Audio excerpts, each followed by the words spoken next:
제자 여러분 안녕하십니까. 이재훈 선생입니다. 오늘 4강 주요 사품사의 탄생 두 번째 시간입니다. 지난 시간에 우리는 명사에 대해서 잠깐 배워봤습니다. 인류 최초의 단어들은 주로 무엇이었다? 맞습니다. 명사입니다. 이 명사만 가지고도 아주 최소 한도의 의사소통은 이루어질 수가 있었다 이 말입니다. 그런데 생각해 보십시오 여러분. 예를 들어서 호랑이가 있습니다. 호랑이는 품사가 뭐다? 명사입니다. 그 명사인 호랑이 딱 떠올려 보세요. 근데 호랑이가요 태어나서 가만히 있다가 늙어가지고 죽었겠습니까? 아니면 이리저리 돌아다니고 막 잡아먹기도 하고 막 뛰기도 하고 또 웃기도 하고 막 웅덩이에 빠지기도 하고 이런 다양한 동작 활동들이 일어났겠습니까? 물론 동작이 있었겠지요. 맞습니다. 이 명사의 동작을 나타내는 단어가 필요했던 겁니다. 그래서 태어난 것이 바로 뭐다? 동사입니다. 동사. 가히 혁명적인 등장이다 할 수 있죠. 우리 이제 그 프린트물 보시면요. 동사 한국말로 보면요. 달리다, 웃다, 자다, 먹다, 걷는다, 때린다, 가다, 오다. 공통적으로 무슨 자로 끝납니까? 그렇습니다. 다자로 끝납니다. 그 영어 한번 밑에 한번 보세요. 달리다, run, 웃다, smile, 자다, sleep, 먹다, eat, 걷는다, walk, 때린다, hit, 가다, go, 오다, come. 어떻습니까? 이 끝자가 말이에요. 뭐 어떤 건 n로 끝나고 어떤 건 e로 끝나고 어떤 건 p로 끝나고 어떤 건 t로 끝나고 아주 뭐 중구난방입니다. 왜 이럴까요?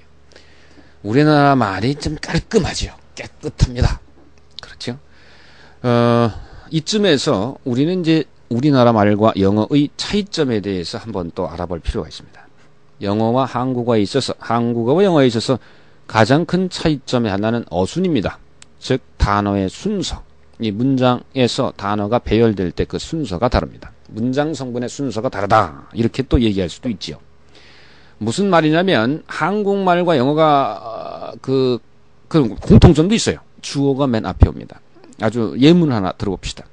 나는 너를 사랑한다 라는 예문이 있습니다. 그러면 영어로는 I love you가 당연히 떠오르시지요. 우리나라 말과 영어는 공통적으로 주어, 즉 나는, I 이것이 맨 앞에 옵니다. 그런데 우리나라 말은 동사가 어디 온다? 문장 맨 끝에 위치합니다. 그렇죠? 그러나 영어는 I love you에서 보시듯이 이 love란 동사가 주어 바로 다음에 옵니다.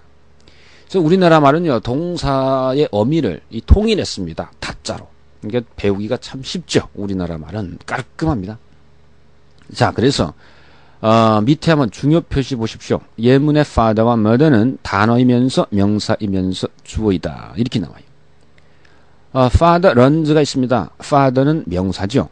그런데 이 명사 father의 동작을 나타내는 단어가 있습니다. 그게 바로 run입니다. 즉 아빠가 달린다 이겁니다. 옆에 문장 보시면요. 엄마 명사입니다. 또 엄마의 동작이 있습니다. 웃는다라는 동작을 나타내는 말이 있습니다. 이 동사입니다. 근데 뒤에 붙은 s는 또 무엇이냐? 이게 나중에 차근차근 배우게 될 것인데 나오는 족족 조금씩이나마 건드려 보겠습니다. 영어에는요. 우리나라 말에도 마찬가지지만 인칭이라는 것이 있습니다. 인칭. 세 가지 인칭이 있습니다. 1인칭은요. 이 우주의 중심인 나입니다. 나. 그러니까 나 혹은 내가 들어간 우리가 1인칭이고요. 그리고 이제 상대방. 이 말을 내가 하면 나. 말을 하는 나는 1인칭이고요. 말을 듣는 너. you. 이건 2인칭입니다. 너희들 2인칭. 그리고 나와 내가 아닌, 나와 너가 아닌, 즉, 본인과 상대방이 아닌 나머지 3자, 모든 것들을 다 뭐라 한다? 3인칭이다라고 합니다. 그런데 3인칭 중에서도요, 한 사람을 뭐라고 한다? 3인칭 단수라고 한다. 첫 시간에 배웠지요. 영어 문법 공부할 때 단자는 다 무슨 단자다? 헛단자다라는 걸 배웠습니다. 결국 아버지는요. 나도 아니고 너도 아니잖아요. 아버지는 3인칭이고요. 아버지들이 아니라 아버지니까 한 분이니까 3인칭 단수입니다. 이럴 때 뒤에 뭐가 붙는다? s가 붙습니다. s가 붙건 안 붙건 한국말로는 해석이 똑같아요. 자, 영어의 형태적 특징 중에 가장 두드러지는 부분입니다. 주어가 3인칭 단수 명사일 때 동사 다음에 s를 붙여서 현재 시제 동사를 만든다. 여러분 아직까지요 시제 안 배웠지요? 그리고 인칭이라는 거 따로 배우게 되거든요. 그러니까 지금 또 이해 못한다고 눈물 글썽이고 그냥 방바닥 빡빡 긁는 학생들 있을 수 있습니다. 패배자의 전형적인 모습입니다. 지금 10%의 이해는 내일 강의 20%의 이해력의 원동력이 되는 것입니다. 더 나아가서 나중에 100% 이해하게 됩니다. 지금 울지 말고 눈물 뚝 에? 이어나갑니다. 자, 2단계입니다. 명사가 있고 나서 동사가 나왔더라. 자, 이제 조금 어려운 말 할까요? 명사를 우리는 이 문장 속에 들어가 박혔을 때, 이 명사가 문장 속에 들어가 박혔을 때 우린 그 명사를 다른 말로 해서 문장 성분이다 라고 불러줍니다. 동사 앞에 있는 명사를 우린 뭐라고 한다? 주어라고 합니다. 말 그대로 father나 mother는요 단어 맞지요? 그 다음에 품사 중에서 명사가 맞습니다.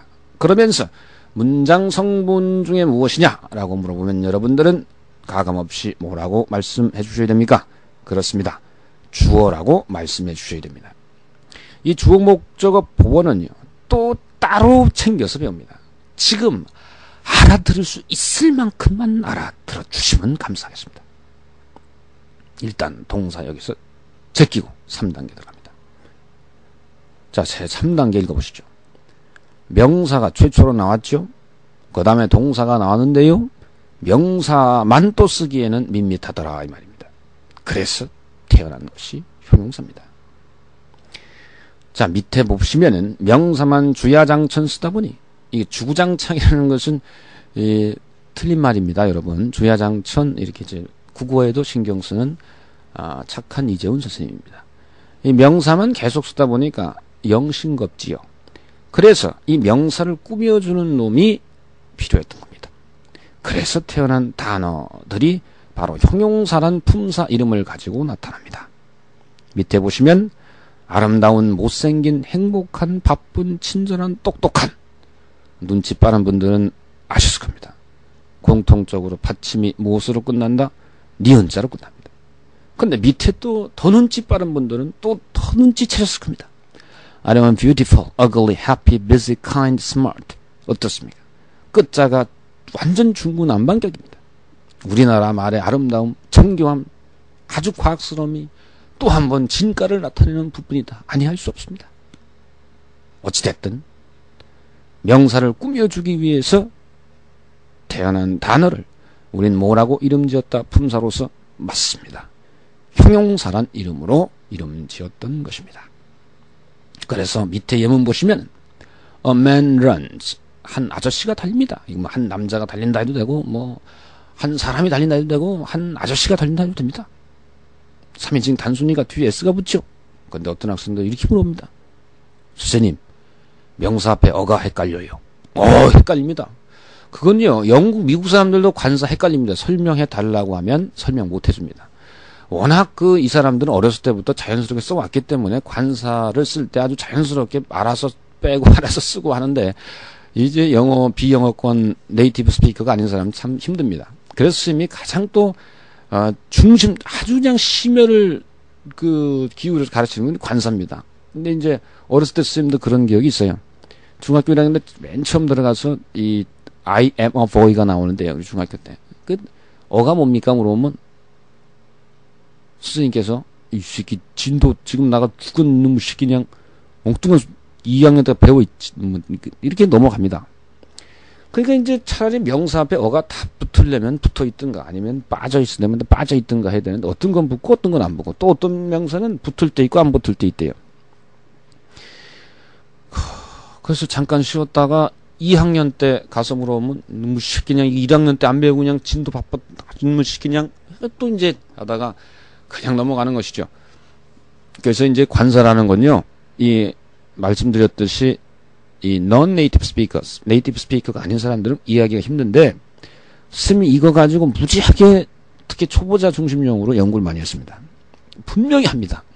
여러분 관사 박사됩니다. 선생님 별명이 이 관사입니다. 그러니까 일단은 어가 붙으면 일단 명사, 셀 수 있는 명사 앞에 붙는 부정관사다. 그냥 관사다.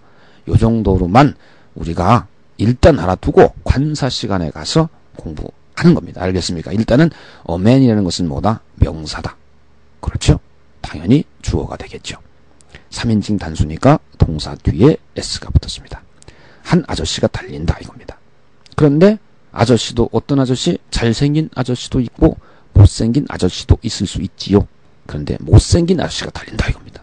그래서 man이라는 명사, 주어이자 명사이죠. 이걸 꾸며주는 단어, ugly라는 이놈을 우리가 형용사라고 한다 이 말입니다. 형용사는요, 나중에 명사 꾸며주는 역할 말고 문장에서 보어라는 것도 돼요. 근데 말씀드렸죠. 아직 우리 주어, 목적어, 보어 제대로 안 배웠다고. 그러니까 지금은 항상 단계가 필요합니다. 여러분, 이 폭음탄도 못 만들면서 어떻게 원자폭탄을 만듭니까? 인수분해도 못하면서 어떻게 방정식을 할 수 있습니까? 여러분, 기다리십시오. 어찌됐든 형용사는 무슨 목적으로 태어났다? 명사를 꾸며줄 목적으로 태어났다. 그게 바로 3단계입니다. 일단 3단계 여기서 마치겠습니다. MP 강의는요, 길어지면 지루합니다. 여러분, 쌤 보고 싶지요? 나도. 자, 그러면 우리 5강에서 제4단계 부사의 등장 기대해 주시면서 제4강 여기서 강의 마치겠습니다. 안녕히 계십시오. 이재훈 선생이었습니다. 안녕.